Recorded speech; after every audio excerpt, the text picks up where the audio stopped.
Exactly. That's where that's where it's happening down there. She wants to be where it's happening. Hey, Artie, on a separate note, I saw you down here in Wellington at that terrible tent. Oh, right. Remember that? Yeah. Oh, my God. You were hilarious. Yeah. I tell you what. Who else was with you? You had... Fitzsimmons. You had, Fitzsimmons. He blew up. That was a great show. And you had J.D. there. You had the infamous... J.D. was there. Teddy was there? No, Dick didn't do that one. No, I didn't do that. I know. You know why I know exactly what you're talking about, buddy? Because I got ripped off. Guy beat me for $8,000. You got ripped off. You did. You definitely Wait a minute. Was this part of a festival? 2 shows, right? No, what happened was it wasn't part of a festival, but this guy threw up a tent outside of Miami in a town called Wellington. We did the show in the mud. It was a mud fest, for sure. Yeah, it was all muddy. It was like, something out of the Bonnaroo or whatever, Bonnaroo concert. And really, but it coincided with I remember I had one of my best sets of all time. It was outside, it was hot, but it was really, I feel like an hour and a half it killed. Fitzsimmons did great. And we get off stage, and I'm supposed to get... Jump around. I think it was 24 G's. Guy gives me 16 grand, says, I'll get you the other 8. Puts his arm around me. I pay Fitzsimmons out of the 24, the other kid who came. After commission, I pay commission on the 24. Don't ever do that. Right, exactly. Dumb move. So, and then I get beat out of 8. Kid never sends me the 8 grand, never. And he hightails it out of town. I called about him, and the kid who referred me to him, my agent, everybody, guy left town, disappeared. Did he own Belly's Busters? I bet you he did. Bet you it's the same guy. That the place that went under? Yeah. You did the weekend they went under. I remember that, The right? door slammed behind me. When the lights went out. He had no intention on paying me. Luckily, Rick Martin, the guy who booked me in there, covered it with his own check or whatever. Well, that's an amazing. That's a big deal. No managers do that. Agents do that. That's No. Well, if you're a comic though, and you're at a club and they're closing the next week, just assume you're not getting the check. Exactly. You're doing a free show. You should call a few of your friends in Jersey. Did you? I can't find a guy. I put some feelers out. Did you? Can't find a kid. Easy, Dan, that microphone. Can't find a kid. We'll find them. Can't find them. We'll find them. I forget what I paid Fitzsimmons, but that guy charges a lot. All right, thanks, Jace. Hey, Artie, hey, Too Fat to Fish, greatest book ever. Love you, brother. Well, no one can argue with that. Thank you, buddy. I appreciate it, man. It's a great book. It really is. Well, the sequel to it, Crash and Burn, out early November. And go and get Raw Nerve, by the way. I haven't plugged that one in about 3 months. Can I have just a second of my own plug? No, you think it's already #1 bestseller there. Why don't you relax? It's not. No. Please, you got a house on the Jersey Shore. You got a house in Miami. Not the second you house have in a house Miami. in Albany. You got a down payment on the new book. I saw the chunk you got for that. My goodness gracious. like $800 grand could get you anything these days. First of all, who couldn't have a house in Albany? Let's make a list. Bob Levy. We take a break. Listen to me. I got a theater. Listen to me. We're going to do some non-sports stuff, It is guy talk. It is? Yeah. So, we'll Listen to me. We'll get to some... I got a theater. We'll get to some stuff. Tell Nick I love him. I got a theater. This is sports-related, but Ryan Ventura, the fight with Nolan Ryan, they showed that at the stadium. We'll talk about that. What? That's back in the news. The Nolan Ryan fight. Nick and Artie be back right after these messages.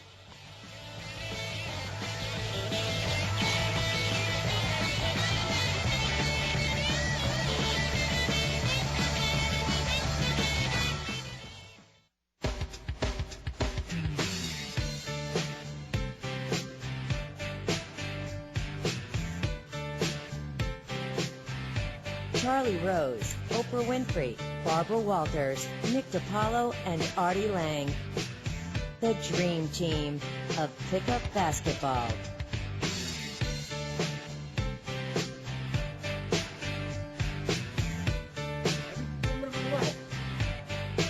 Yes, sir. Welcome back. I saw a werewolf, Nick, drinking a pina colada at Trader Vic's. His hair was perfect. Trader Vic's in L.A., is that the one they're talking about? Yeah, there was one in New York, too. Which one's he talking about? Long time ago. He's but probably talking about New York. And one in London, though. They're talking about the one in London. Oh. It started in London. Went to New York and then to L.A. Trader Vic's was in the Beverly Hilton, home of the Whitney Houston murder, and that's why I'm going with murder.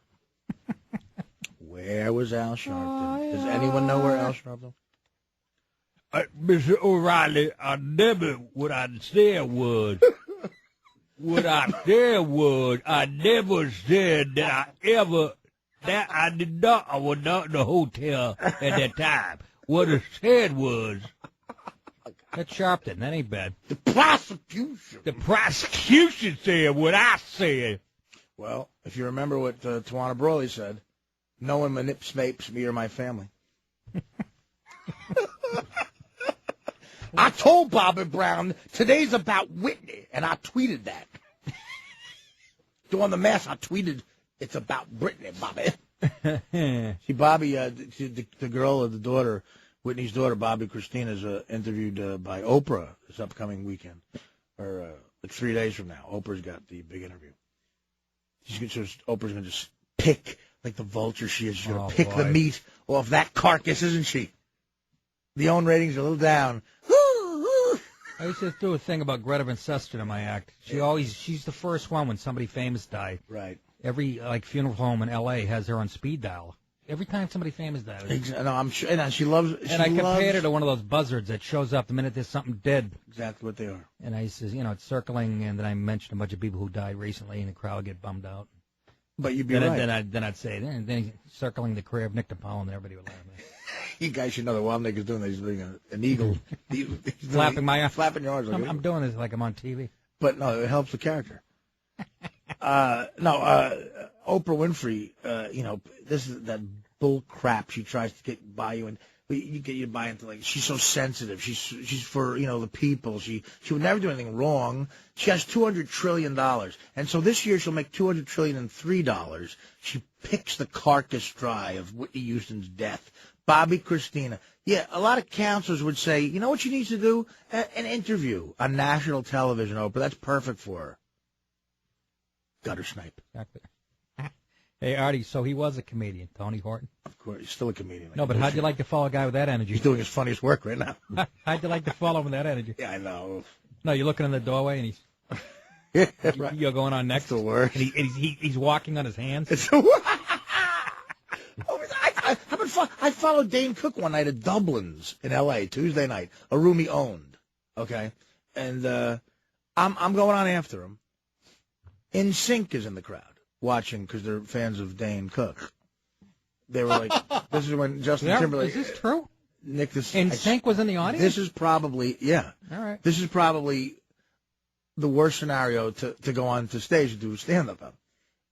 It's right before Dane Cook got huge, but he, like in L.A., there was this room. You remember? Did you ever do Dublin's Tuesday night? Yeah. Yes. Upstairs? Upstairs, okay. Yes, sir. That kid Jay, who did the tour-gasm with him, was the guy who ran the place, whatever. I dropped a bad word in there on a woman one night. But go ahead. I did, too. Yeah. It was in the bathroom. And I said to him, let me go up. I want to do a set. He goes, all right, you got to follow Dane. I'm like, whatever, Yeah, you're big enough. Dane Cook goes up there. And that's when I was doing the Norm shows. It was pretty stern, but I was confident if I could follow Dane Cook. It was a name I know. I didn't realize. You didn't realize it was a cult? It was an hour and 10 minutes, probably. And he ends with tearing his shirt off and doing a dinosaur. Literally, he's doing a Jurassic Park. Like the liquor couldn't get in my vein. I had an IV of Cuervo. I was like, what's going on? And the kid Jay, real cocky, he's like, hey, if you don't want to go up, it's fine. I'm like, my pride is like, no, I'm going up. Don't even think about it. And I see NSYNC there.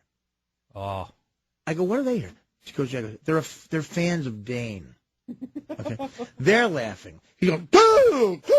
He ripped his shirt off. The girls are going crazy. The girls are going nuts, like they're watching, the Monkees in 1968. And he's doing T-Rex, sticking the neck all out. You can't do T-Rex with a shirt on, a T-shirt on? I can do T-Rex now because I can't reach. No, he couldn't. Oh no, he had to take the shirt off. Yeah, he ripped his shirt off. When I do a T-Rex, I can do it in a suit jacket. Here's the thing: I don't think he would have ripped his shirt off if NSYNC wasn't there. He was. You know what I mean? Oh, Kid's a savvy. Is he not savvy? He is. No, there's no doubt about it. And I went home that night, of course, bitter, and he was figuring out the MySpace phenomenon. Did he ever? And so now I have to do with that. The people are laughing so Plenty hard. room for everybody. And sync is